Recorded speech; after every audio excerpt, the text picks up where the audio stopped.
इनको एक हेलमेट दिया गया बिना पैसे के। आज के बाद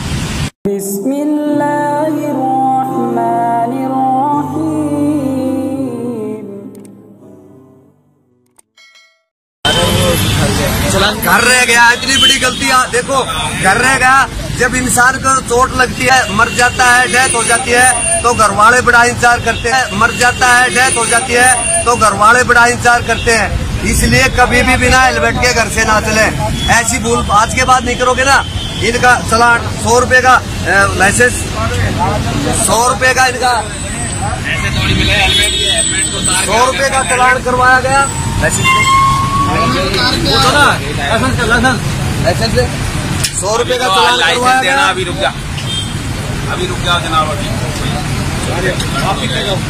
और इनको एक हेलमेट दिया गया।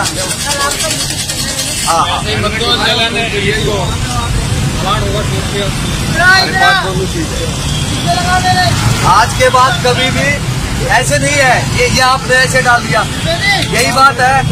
कस के डोर बंद हो, ISI मार का हेलमेट। घर से जब भी निकलो तो अपना हेलमेट लगा के निकलो। इनको एक हेलमेट दिया गया बिना पैसे के। आज के बाद